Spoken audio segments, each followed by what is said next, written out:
Hi guys, it is a beautiful day, December 29th, 2020, and I happen to be in Marin County where the weather is always pretty incredible. Anyway, today I thought I'd do a quick little video on my little R3, which you might not recognize because it is completely stripped of all its fairings, and there's a reason behind that I won't get into, but the fact of the matter is, doing this has made it a really fun bike to ride. Even more fun, I think, than an original when it had the fairings. And I guess it would be considered similar to the MT-03, which Yamaha is now exporting to the U.S. As of a year or so ago, I guess. The only difference being, they have like a chin fairing on it and some other fancy fairing right below the tank, and higher, regular bars instead of the clip-ons. But what I kind of liked about this style is it's got the more or less retro type round headlight.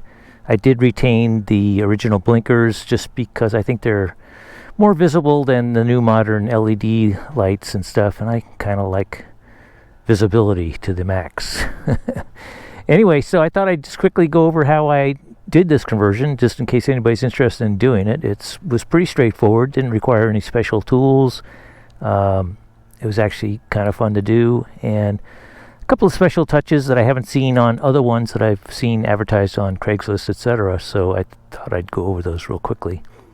Anyway, for example, so basically all the fairings come off pretty easily, and it leaves behind a couple of brackets and so forth, and you got to do a little wiring change for the headlight and the signals and that type of thing.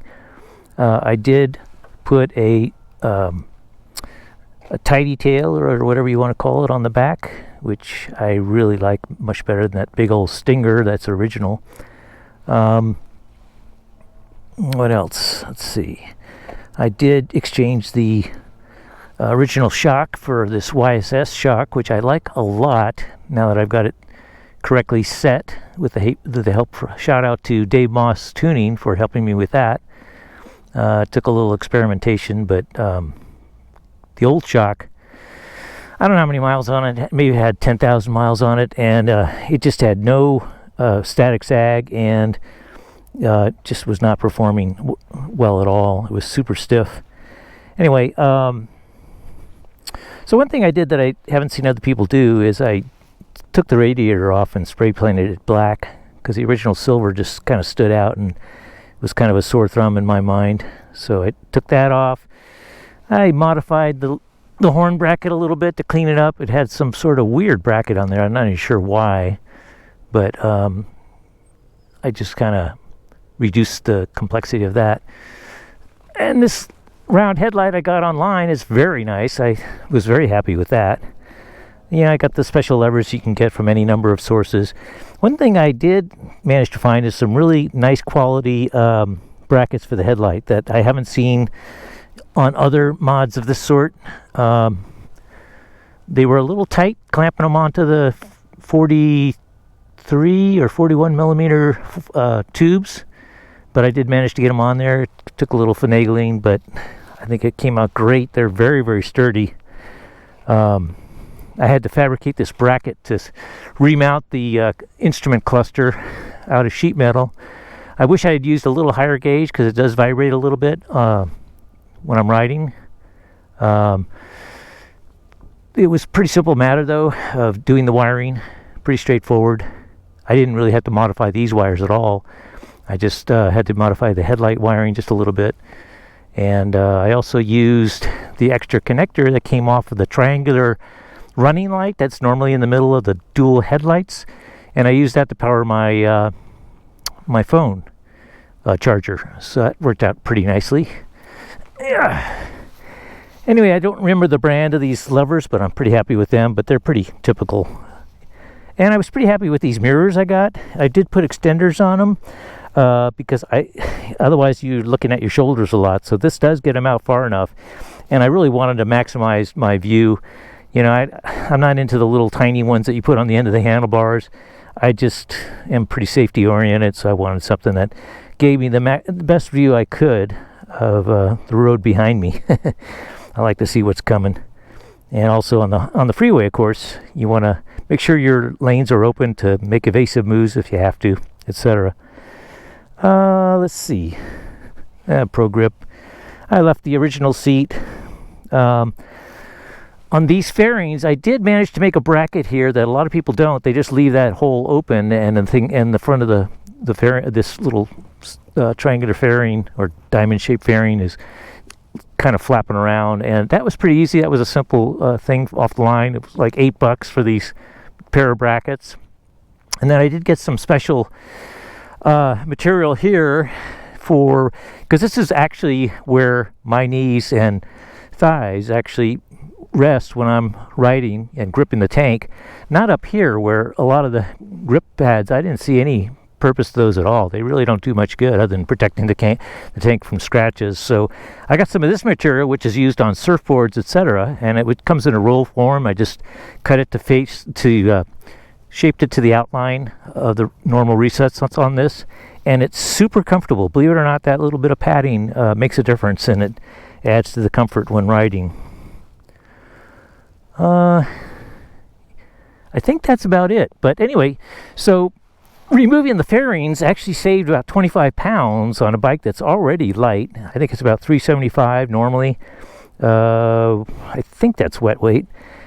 And anyway, so 25 pounds, it's down to 350. I mean, it is so light and flickable and such a joy to ride. I cannot believe it.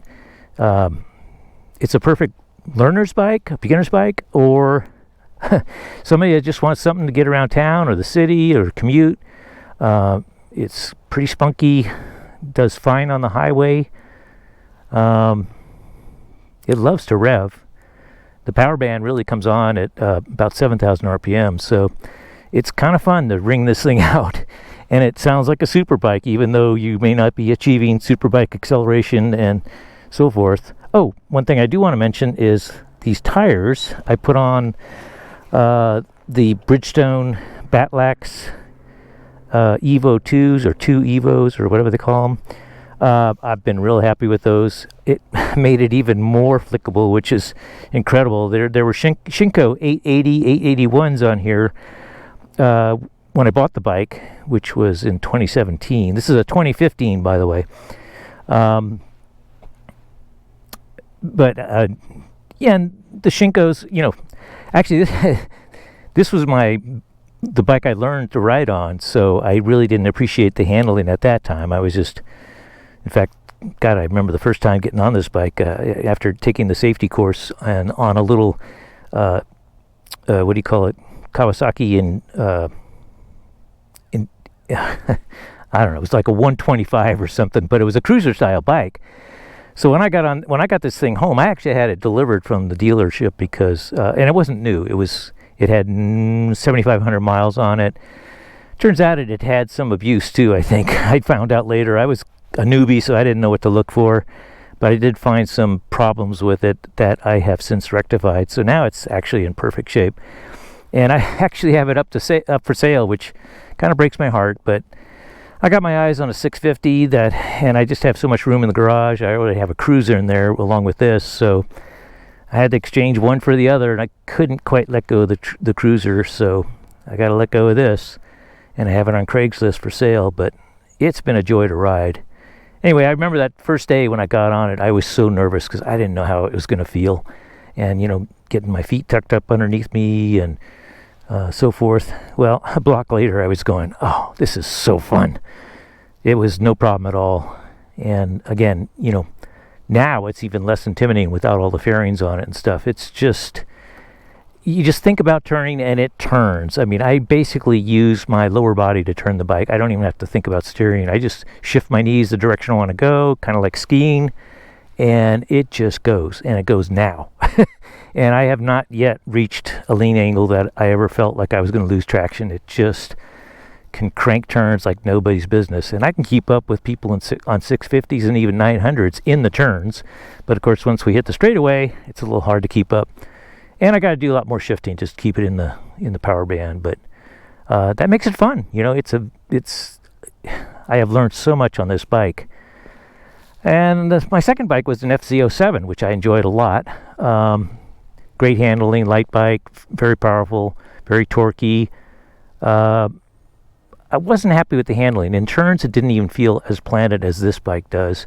And it was largely because of the suspension. But I've since found out through, again, Dave Moss and others, that you can fix the front forks, make them a lot better, more responsive and stuff. And, of course, a nice rear shock would help too. So I kind of miss that bike, but I'm thinking I'm going to get a SV650 next, Suzuki. So those are, I've ridden one twice, and they just seem really nice. A lot of the same kind of enjoyment that I got out of the FZ, but with a little better suspension and handling, and just a little more solid feeling to me. And I like that V-twin sound, so I think that's what I'm going to go for. And I have a friend that's selling one that I think I'm going to pick up here real soon.